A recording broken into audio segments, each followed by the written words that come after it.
தமிழ் மக்களுடைய அரசியல் அபிலாஷைகள் சம்பந்தமாக நான் நினைக்கிறேன் ஒரு ஏகோபித்த இணக்கப்பாடு இருக்குது. அதாவது தமிழ் தேசம் சுயநிர்ணய உரிமையின் அடிப்படையிலே நாங்கள் எங்களுடைய எதிர்காலத்தை நிர்ணயிக்கணும் என்பதிலே எந்த ஒரு மாற்று கருத்தும் கிடையாது.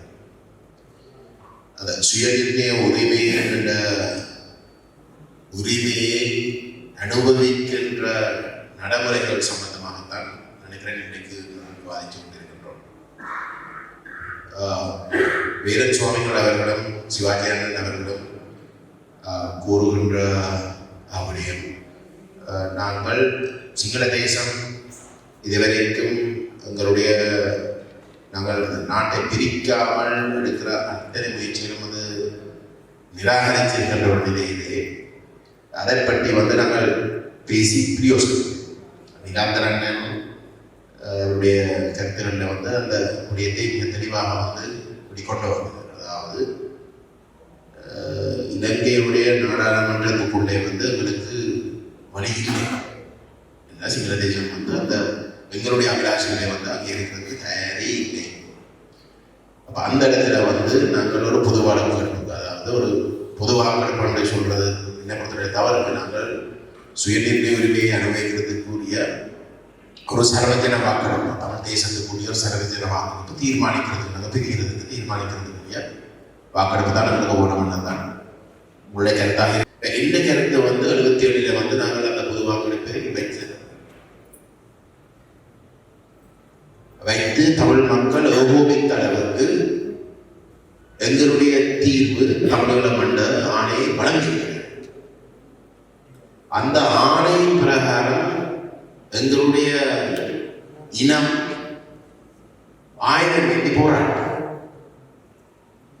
அப்போ ஒரு ஜனநாயக ரீதியாக எங்களுடைய மக்கள் தனி நாட்டுக்குரிய ஆணையை வழங்கினதுக்கு பிறகு அந்த ஆணையின் பிரகாரம் எத்தனையோ தியாகங்கள் நடைபெற்றிருக்கிறது.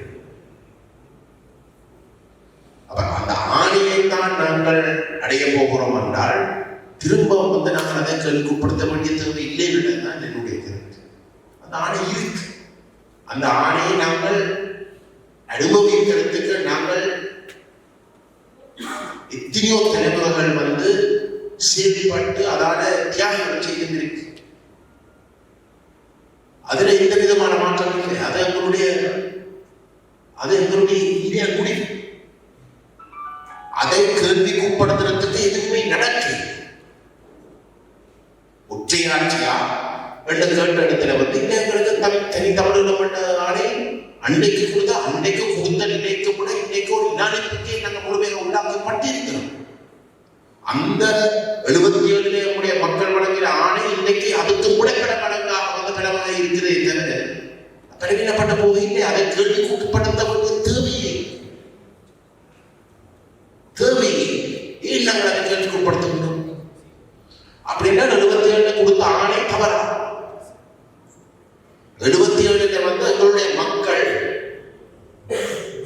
அன்றைக்கு மிக தெளிவாக அன்றைக்கு இருந்த குடியேற்றங்கள் தான் பிரதானமான வன்முறைகள் நடைபெற்றது, உயிரிழப்பு நடைபெற்றது, மாற்றத்திற்கு.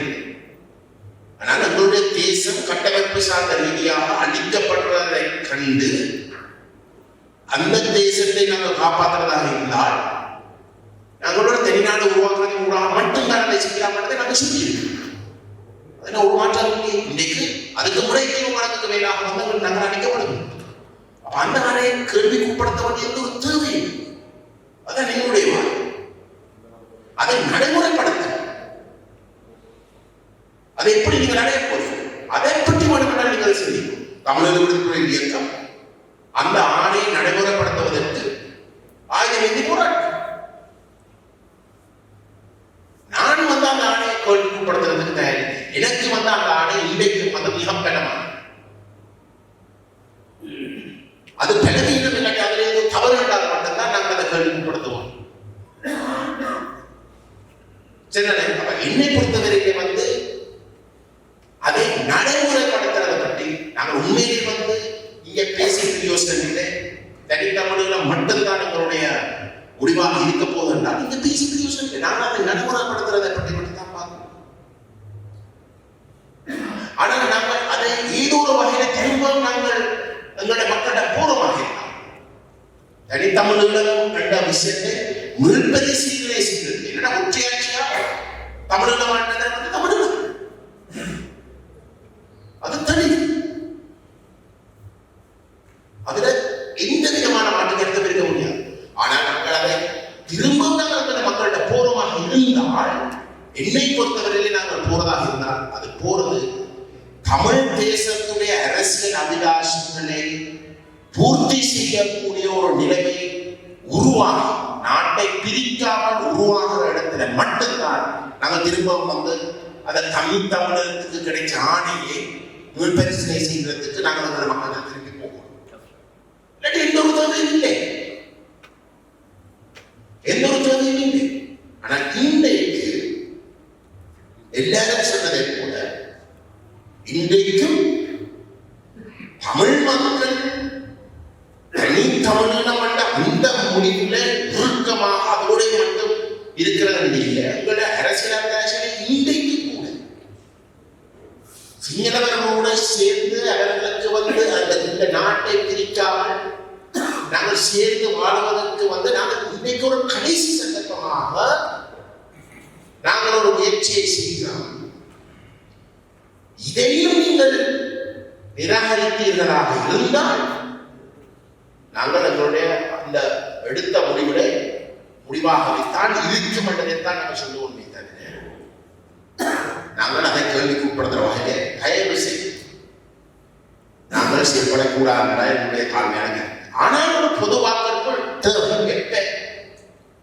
நிச்சயமாக நாங்கள் முன்வைக்கின்ற நாட்டை பிரிக்காத தமிழ் தேசத்துடைய சுயநிதி உரிமையையும் தமிழ் தேசத்துடைய தனித்துவமான உறவையும் அங்கீகரிக்கின்ற ஒரு தீர்வை சிங்கள தேசம் ஏற்றுக்கொள்றதுக்கு தயாரான இடத்திலே அதுக்கு கூட மக்கள் ஆணைய போட்டி தேர்தலில் வாக்களிச்சிருக்கலை தவிர குறிப்பாக அந்த தீர்வு சம்பந்தமாக கூட மக்கள் ஆணைய கொடுத்திருக்கிற வந்து தனிநாடு. அந்த இடத்துல வந்து நாங்கள் எங்களுடைய மக்களிடம் வந்து அந்த ஆணையை கேட்டேயாக வேண்டும். எங்களை ஏற்கனவே வழங்கி இருக்கிற தனித்தமிழ் இருக்கக்கூடிய ஆணையோட நீங்கள் தொடர்ந்து இருக்க போகிறீர்களா அல்லது தமிழ் மக்களுடைய அரசியல் அபிலாஷை முழுமையாக நாட்டை பிரிக்காமல் பூர்த்தி செய்யக்கூடிய இந்த அரசியல் தீர்வு நீங்கள் இணங்க போகிறீர்களா? அந்த தீர்வு அவர்கள் இணங்கினால் மட்டும்தான் அந்த தீர்வுக்கு சிங்கள தேசம் இணங்கி ஒரு இணக்கப்பாட்டுக்கு வருகின்ற பட்சத்தில் அந்த இடத்துல தான் நாங்கள் அந்த தமிழக கோட்பாட்டுக்கு வந்து நாங்கள் திரும்ப வந்து மக்களிடம் வந்து போக வேண்டிய ஒரு தேவை உருவாகும். இதுதான் என்னுடைய தாழ்மையான கருத்து. நான் ஏன் இதை சொல்றேன்னா 77 வழங்கின எனக்கு தெரியும் 2009 மே மாதத்துக்கு பிற்பாடு நாங்கள் அரசியலில் ஈடுபட்ட பொழுது வந்து அந்த ஆயுத போராட்டம் நடைபெற்ற காலத்தை வந்து தமிழ் மக்களுடைய சரித்திரத்திலிருந்து ஒரு முயற்சி நடைபெற்றது. அந்த காலப்பகுதியை வந்து நாங்கள் பேசவே கூடாது, தேவையில்லை என்ற ஒரு நிலைமை உருவாக்குவோம் என்ற ஒரு தீவிர முயற்சி வந்து நடைபெற்றது. அப்ப 77 எடுத்த தீர்மானத்தை நாங்கள் மறப்பதற்கு நடந்தால்தான் அந்த இடைக்காலத்தில் நடைபெற்ற எல்லாத்தையும் வந்து நாங்கள் பேசினவில்லை. நீங்க திரும்ப கொண்டு வந்து இன்றைக்கு நீங்கள் அதே தீர்மானத்தை இன்றைக்கு எடுக்கிற மாதிரி காட்டினால் இன்றையில இருந்துதான் நாங்கள் கதைப்போம். உங்களுடைய அந்த காலப்பகுதியை வந்து கதைக்கிறது. அப்ப என்னை பொறுத்தவரையிலே வந்து எங்களுடைய அந்த வரலாறு, எங்களுடைய தியாக வரலாறு முற்றுமுழுதாக உங்களுடைய கூட்டு சிந்தனையில் ஆற்றத்திற்குரிய செயல்பாடுகள் 2009 தொடர்ச்சியாக நடைபெற்றுக் கொண்டிருக்கின்ற ஒரு நிலையில் நாங்கள் எங்களுடைய உணர்வு காரணமாக அந்த நிகழ்ச்சிகளுக்குள்ளே தெரியாமல் விடக்கூடாது. நாம் தாழ்வு இந்த அரங்குக்கு வந்து நாம் கற்றுக்கொள்ள வேண்டும்.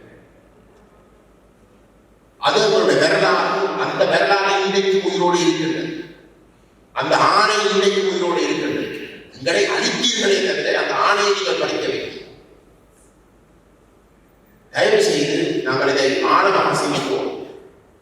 நாங்களாகவே அந்த 77 ஆணையை திரும்ப நாங்கள் அதே விஷயத்தை தான் அதைத்தான் நாங்கள் நாங்கள் இன்றைக்கு தமிழ் தேசத்துடைய அரசியல் அபிலாஷங்களை நாட்டை பிரிக்காமல் பெறுவதற்குரிய முயற்சியை செய்து அதனை சாதித்ததற்கு பிறகு நாங்கள் அந்த ஆணைக்கு திரும்ப போகாவிட்டால் 77 அதே தான் நாங்கள் திருப்பி செய்யணும். ஆனால் 77 ஏதோ ஒரு குறை இல்லாட்டி நாங்கள் அதை கேட்கப்படுத்த வேண்டியது.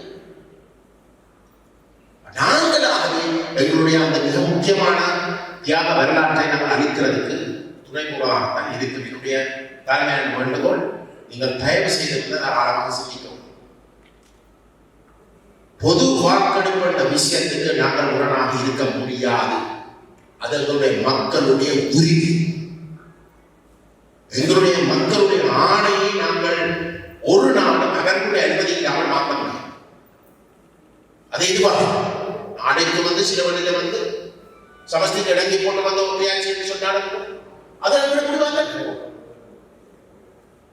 கடவுளை அப்படி ஒரு நாள் வரக்கூடாதுன்றதுனால நான் வேண்டேன். ஆனால் அது அந்த முடிவை நாங்கள் ஏற்றுக்கொள்வோம். அந்த ஆபத்து தான் இன்னைக்கு இருக்கு. நாங்கள் இன்றைக்கு இந்த ஐக்கிய ராஜ்ய விஷயத்தை நிராகரிச்சு எங்களோட மக்களின் அந்த படு மோசமான ஆவணத்தை நிராகரித்து அதை கட்டாயம் நிராகரிக்கணும் என்று எங்களோட மக்களுக்கு சொல்லாமல், அதை தெளிவுபடுத்தாமல், அதுக்கு மாற்றாக நாட்டை பிரிக்காமல் செய்ய வேண்டிய ஒரு யோசனை முன்வைக்காமல் நாங்கள் இருந்தோமாக இருந்தால் அந்த முடிவு தான் நடக்கும். தயவு செய்து அதுக்கு துணை போவாங்க. பொது வாக்கெடுப்பு விஷயத்திலே, சர்வஜன வாக்கெடுப்பு விஷயத்திலே மக்களுடைய விருப்பம் தமிழினமா அல்லது வேறு எதுவாக நாங்கள் கேட்க போறமாக இருந்தால் இந்த பின்னணியில் மட்டும்தான் நாங்கள் கேட்போம். அதான் என்னுடைய தாழ்மை.